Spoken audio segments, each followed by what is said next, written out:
Good morning, Met fans, or good day whenever you're watching this. It's probably going to be in the afternoon when you guys are watching this, but happy hump day. And what a day it was for the Metropolitans yesterday. We didn't play the most artistic game out there yesterday, but we did win 4-2. We left a boatload of, I was going to say another word, but I don't know who's watching this. Could be kids watching this. Got to speak nice. Boatload of runners on base yesterday. I think 12 out of 14 guys were left on base, and that's not a good thing. But the good thing is the Mets prevailed, and that's what good teams do. And that's another sign that this season could be the year of the Mets.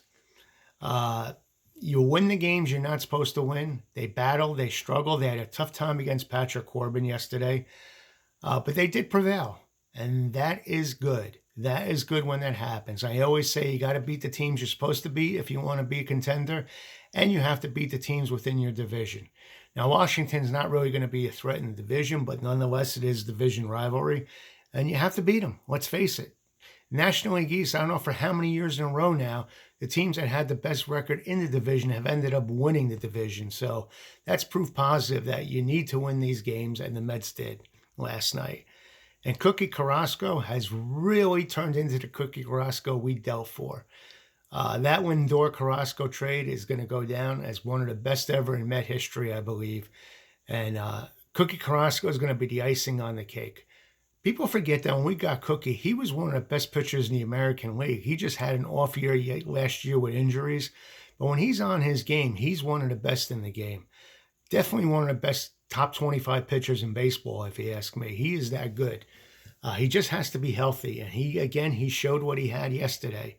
Like I said, the Mets battled. They did well. And we got a W. And we continue on tonight. We got two more in Washington. So hopefully we can win yet another series against the Nationals. And we are talking all about that on New York Mets Baseball Way of Life, the podcast. Now, I know a lot of you already are subscribers to the podcast, but if you're not, check us out, subscribe. We're on all the major carriers. So there's no excuse if you're a Met fan not to be listening on a daily basis. I got to be honest with you, we're damn good. We provide good content, and you need to listen. The feedback I'm getting from everybody is fantastic, and I love it. And our listening numbers are up higher than ever. And for that, I want to thank you, but I want those who aren't listening to come on board and join. You'll be glad you did. Like I said, we talked about yesterday's game, and we give some insight on Jacob deGrom. What's the latest on Jacob deGrom? And there was a late addition to the Met roster. We're going to tell you who that player was.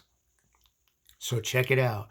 And we also go back and reminisce about this day in Met history when Willie Mays was traded to the Mets. What a big day in baseball history. Not necessarily a blockbuster deal and it had an impact on the franchise, but it was so big because Willie came back home and started out in New York. It ended in New York. And it was so great to see Willie end his baseball career in New York. And we also talk about John Franco Day. And what happened on John Franco Day when the Mets honored him? In 1996. Well, he got thrown out of his own game. He pitched that day and got thrown out of the game. We'll tell you all about that today, too. What else do we have in store? We have so much going on. Oh, we talk about three Met players and their Met and baseball careers in detail. Walt Terrell. Remember Walt? He was part of that big trade. Walt Terrell and Ron Darling to the Mets for Lee Mazzilli. Now, a lot of girls out there, and I liked Maz too. Maz did it all, but that trade was one of the better trades in Met history. We also talk about Jerry Martin. Great defensive player. Got his break with the Cubs after tenuring with the Phillies to begin his career.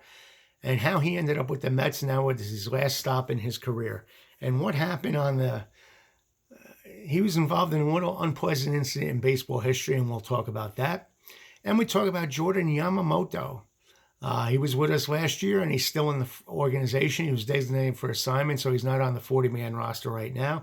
But you never know. Jordan may come up. He did pitch with us earlier in the year in spring training, so Jordan could still possibly be a Met.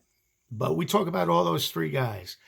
And as usual, Met Trivia, Met Jeopardy, and all the transactions that happened on this day, May 11th.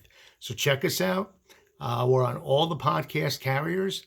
It's New York Mets Baseball Way of Life. And if you're not a member of the baseball group, New York Mets Baseball Way of Life, you do have to join.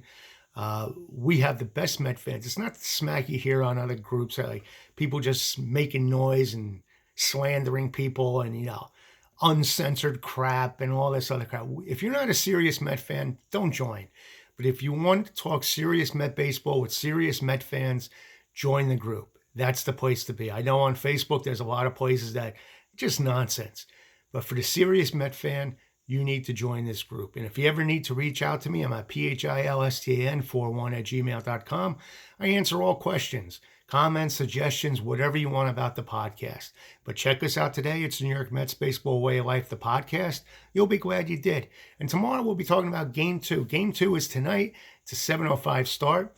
Washington, it's on SNY, and we'll be here tomorrow to talk all about that. Give you a little preview here on this YouTube clip, and we'll have everything covered from A to Z on the podcast. Enjoy your day. Looks like the weather's going to be getting better as the week progresses, so that's a good thing, and hopefully the Mets keep on rolling. Take care, guys, and thanks for all your support. It means a lot to me. Take care.